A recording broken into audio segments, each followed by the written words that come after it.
matin, bonsoir à toutes et à tous. Daleen ak jàmm seen émission le rendez-vous de Sénégal 7 le rendez-vous de Sénégal 7 émission bu leen accompagné du lundi au jeudi si seen biir site préféré di traité bépp thème d'actualité boo xam ne wala na wàllum politique économie culture sociologie ak lépp rek loo xam ne ñeel na dundu ni doomu aadama fii au niveau du Sénégal et un peu partout à l'extérieur tey nag tombeek mercredi di premier jour bi nga xam ne may jàkkaarloo yoon par rapport ak weeru koor bu sell bi di leen baal ak di leen baal ak parce que wax yombal à chaque fois dañuy rek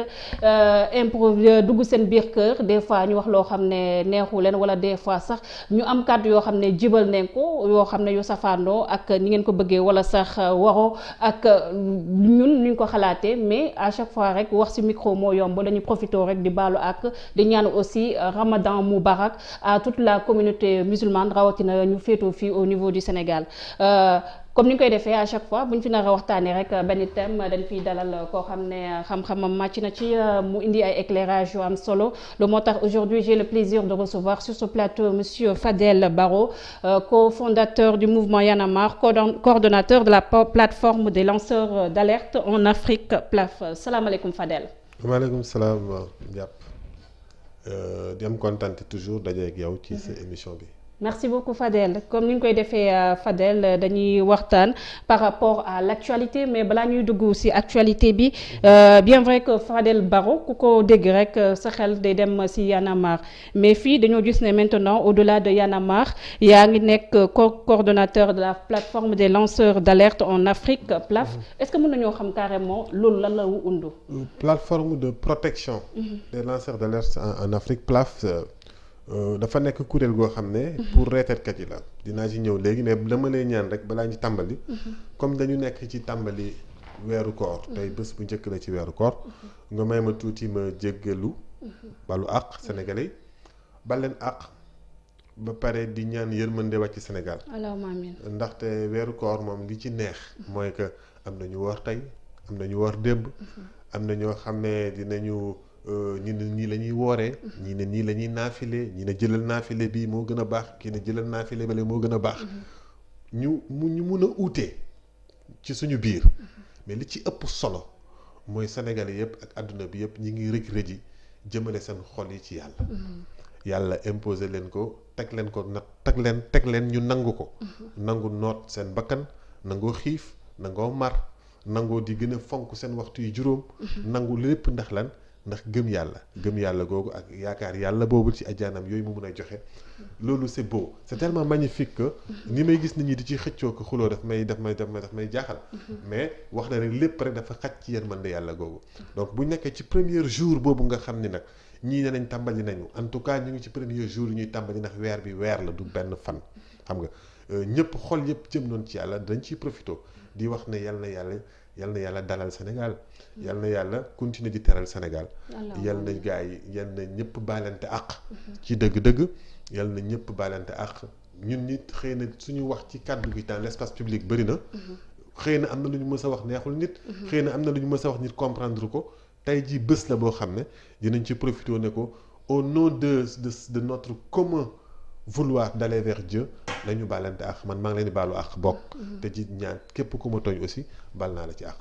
allahumma amin c'est important bu ma ñëwee ci plateforme de protection des lanceurs d'alerte PLAF dafa nekk kuréel goo xam ne fii lañ ko sosoon ci 2017 pour que mu aar reeteetkat yi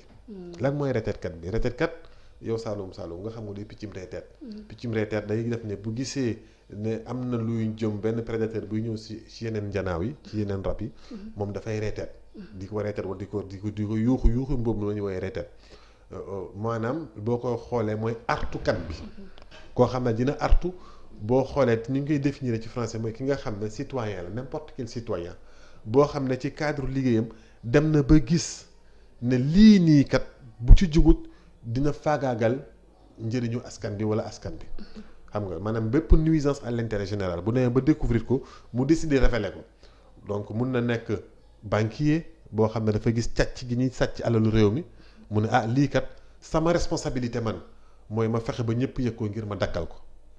mun na nekk aussi da ngay liggéeyee ci benn usine boo xam ne dafay defar ay bouillon ay jumbo ak masi yooyu nga gis ne usine bii kat la muy def ci jumbo bi ñu koy jaay askan bi wala meew mi muy jaay askan bi wala ndox mi muy jaay askan bi liñ jëmale ci askan bi am na ci ay produits yu ci nekk yoo xam ne wala même ci médicaments yi même ci vaccin yi mi ngi faat askan bi nga décider dakkal ko léegi boo ko décidé dakkal nag yow la ñuy wooyee lanceur d'alerte bu à partir de ce moment ñun boo ñëwee ci kuréel yu mel ni PLAF dañ la dimbali ndax lu tax parce que foo fekk artukat bi maanaam lanceur d'alerte bi souvent sociétés yi ñuy nekk bu ñu révéler les choses rek danañ leen dàq. wala ñu menacer leen de mort am na ñoo xam ne ils sont obligés ñu génn seen réew quitté donc dem ay kuréel yoo xam ne nag ñoom ñoo leen di dimbali di leen taxaw bu fekkee dafa laaj avocat ñu wutal leen avocat bu laajee ñu janoog presse bi ñu dimbali leen parce que aussi boo ñëwee ci kuréel yu mel ni ñun PLAF du da ngaa indi rek ay xibaar parce que du c'est un travail d'ailleurs ñu bëri dañuy jaawale ay influenceurs wala ay activistes ak lanceurs de ça n'a rien à voir. Parce que ça c'est de la responsabilité citoyenne. Chaque citoyen niveau boo mënti ji nekk mun nga lancer l'alerte. mais boo ko décidé lancer nag dafa am ñun fu ñu lay jaarale. maanaam ñun boo ñëwee si ñun duñ ñëw rek dem ko ci presse bi rek ne kii nee na lii yëg nañ lii. déedéet da nga ni segg quoi. non d'abord dañuy vérifier ndax xibaar bi wér na. bu xibaar bi wéree ba pare fi ngay liggéeyee danañ fexe ba dakkal loolu te kenn du ko yëg mun na dem ci tribunal. ñu jël fexe dem tribunal autosaisir ñu def enquête yi ba affaire bi ñu dakkal ko. parce que ñun lu ñu ci yemb rek mooy nañ dakkal nuisance à l'intérêt général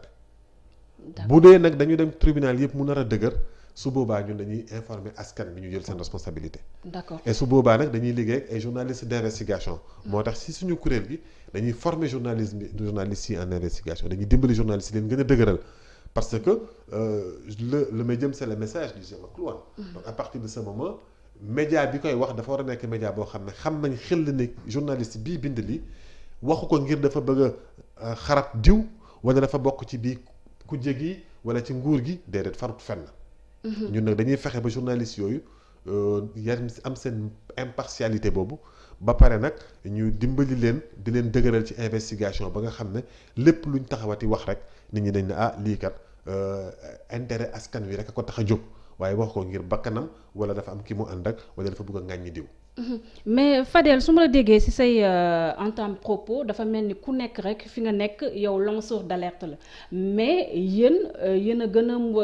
a formaliser mbir bi donc dama bëgg a xam comment ça se passe da ngay toog rek ngeen décréter seen bopp que yéen ay lanceur d'alerte ngeen wala dafa am ay processus yoo xam ne wala sax dafa am benn formation boo xam ne nit ki da koy am pour mën a prétendre à ce métier quand même. non lanceur d'alerte du métier.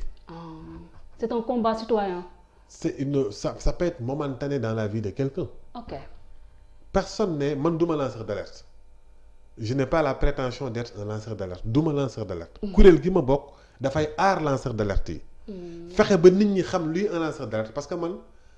bul fàtteeg man fan laay sama jaar-jaar man damay xeex corruption. man damay xeex malgouvernance man damay xeex détournement de deniers publics man damay xeex. pollution environnement bi nekk ci dëkk bi. man lépp li may xeex mooy fexe ba askan bi jot ci boppam ak épanouir mais lépp lu koy fagagal loolu dama ciy jóg ji ma ci bëgg a jóg ci corruption bi jóg ci gar gi jóg ci ñi nga xam ne dañuy askanoo di jaay meew wala jaay ndox wala jaay leneen képp koo xam ne yaa ngi fowee askan bi te man ma jug di la xeex lanceur d'alerte yi moo ma ciy dimbali. parce que lanceur d'alerte bi mooy bépp citoyen boo xam ne ci biir liggéeyam attaa yow miy njàpp fi nga nekk nii di liggéey nii ci Sénégal 7. nga dem ba yëg ne exemple borom Sénégal 7 complot na ak diw pour ñu joxe ay xibaar yoo xam ne baaxul. nga am ci ay firnde yu leer mun nga nekk lanceur d'alerte. d'accord.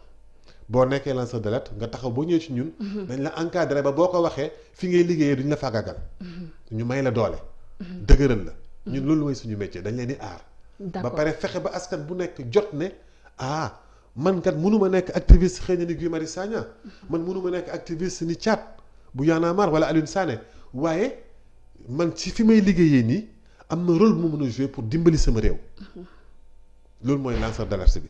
maanaam jëw ci li nga nekk waxuma nag nga toog sa buntu kër téye sa téléphone wala sa ordinateur taxaw naan nii man je suis devenu lanceur d'alerte di wax lu la neex di xas ni ñee ko saaga xëy soo ba ngoon jot di saaga naan da ngay lancer l'alerte c'est pas ça. La responsabilité avant tout. C'est de la et d'abord dafa la fekk ci sa liggéey. ok parce que newul ne lanceur d'alerte du kuy wax ba pare di wuti preuve déedéet. dafay indi ak preuve am. xam nga booy dégg tur yu mel ni ay Jean-Jacques Lumumba. wala ay Fadjala Coulibaly wala ñu mel ni ay ñoom Snowden parce que ñun bu ñu waxul turu tubaab rek aussi duñ comprendre. wala Julian Assange. tu vois tur yooyu nga dégg muy tur lanceur d'alerte yu mag yooyu. dañ doon nekk ci seen liggéey ba gis ci ne lii kat baaxul ñu génnee ko décider ko wax ko. am na ay lanceur d'alerte yoo xam ne dañuy taxaw ne man lanceur d'alerte la ci fa may liggéeyee gis naa fa lii boo ñëwee dañ la dimbali. bu dee da nga décider nit ñi xam ko mais aussi lu ëpp ci ay lanceurs d'alerte yooyu jot c'est des anonymes. ok parce que y a des lanceurs d'alerte yoo xam ne ils sont anonymes kenn xamu leen. boo ñëwee ci suñ kuréel gi aussi PLAF danañ la dimbali ba sa anonymat boobu ñu sàmmal la ko parce que xëy na am na ñoo xam ne am na lu ñu xam te gis nañ ne li ñu xam ni baaxut mi ngi yàq réew mi lu rëy mais bëgguñu feeñ ci biti nit ñi xam leen. léegi ñoom ñun bu ñu indilee documents yi bu ñëwee jun bañ waxtaan ñun nañ leen fexe ba sàmmal leen seen anonymat boobu ba kenn du xam ñoom ñooy kan xam nga la mais ñun danañ jël xibaar bi ak documents yi ak preuve bi topp ko ba am ci ay preuve yu leer naññi ba ñu noonu la ñu topp ko ñun léegi nag suñu xeex lay nekk. d'accord vous existez depuis 2017. depuis 2017 PLAF mu nekk mun nañu wax ne benn plateforme boo xam ne dafa regrouper aussi des pays de l'Afrique est-ce que mën nañoo xam par rapport ak seen représentativité wala sax yeneen pays yi ngeen évoluer. PLAF ay avocats wa ko fondé.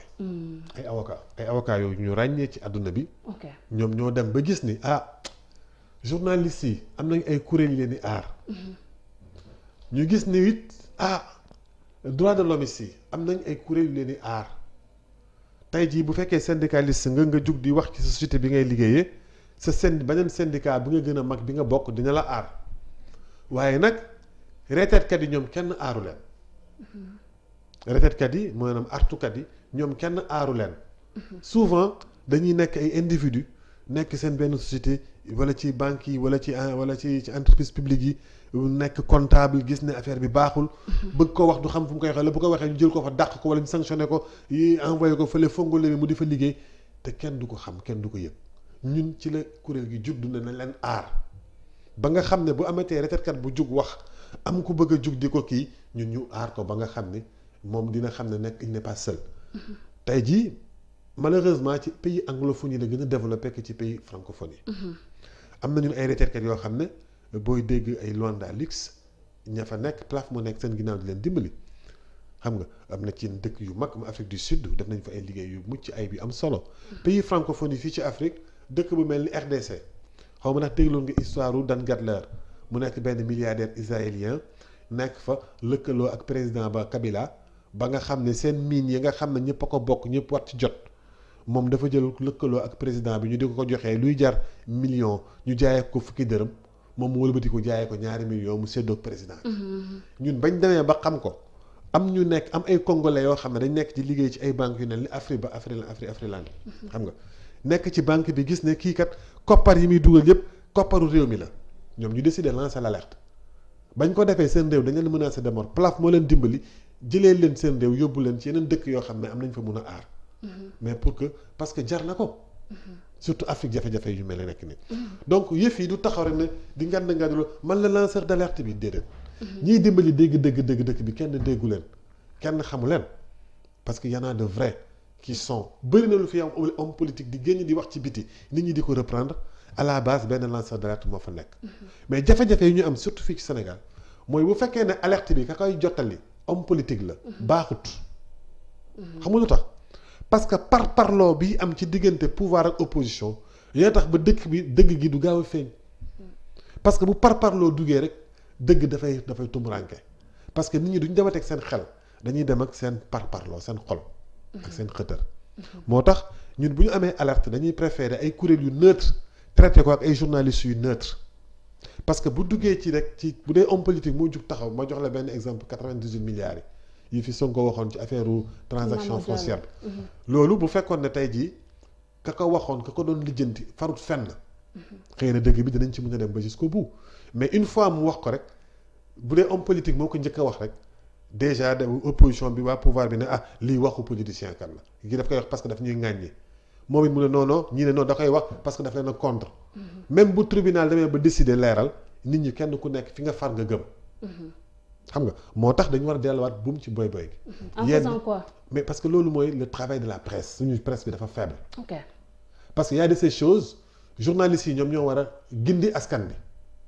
parce que ci monde parloo politique bi. mais est-ce qu'ils sont assez outillés aussi pour gindi askan bi Fadel vous étiez journaliste. oui lan mooy outillé pour gindi askan bi par rapport à leur liberté par rapport même si seen façon de liggéey. xam nga ni def investigation aussi c'est un peu compliqué. Ça a un coût. Ouais. Ça a un coût. am na coût la parce que dafa am coût bu difficile. dafa cher sax. l'information dafa cher vraie information nga def ci et puis ça prend du temps. C'est dans le temps long qu'on fait de l'investigation suppose da ngay xam tuuti di xam tuuti ba xam lu bëri mais léegi teel mën matt ga damm na la léegi kenn ku ci nekk yaa ngi course pour joxe ne man am naa xibaar bi presse journaliste di nga am benn dagitu xibaar denc ko di ko togg ay at di ko topp ba am preuve yu leer nañ bala nga ko génnee moo tax boo ko génnee du nekk affaire yu ñett kii c'est étouffé ce dossier parce que angle yëpp di nga ko laal wax ak ñi nga war a wax ak ñëpp ba ki nga xam ne moom ngay tuumal sax ba mu jox ko kàddu moom mu weddi balaa nga ko génnee mais léegi nan la ñuy def c'est la course au la sensationnel sensation la ñuy wut émotion la ñuy wut buzz la ñuy wut ba dans le débat public soo gisee ñu mel ni man ñu di ko raar di ko daw parce que nit ñi waxtaanatuñu sur la base des arguments ñu discuter wax ci xam-xam wax ci li ñu xam ci réew mi mais on est dans le clash les gens se clashent on cherche à naka la ko clasher waa ji clash naa ko fii quand je vois mes enfants parfois bu ñuy waxante di clashante ba xool suñuy presse bi parfois du Sénégal rek adduna bi yëpp la nit ñi nu ñuy clashante ma ne c'est parce que comme nit ñi dañu dellu ci enfantillage xam nga mais li nga xam ak li ma xam bu dee dafa uute te réew mi ñu bokk ay objectifs yu ñu ñëpp ko bëgg a doxal mun nañ bañ a d'accord te ñu waxtaan ci suñu xam-xam yi nu mu waroo mais pour lan ñu war ci mun a clashante di kii di truc ça je veux dire mais voilà on est loolu moo dal presse bi mu nekk feebar boo xam ne si on veut que notre presse continue à être un pilier de la démocratie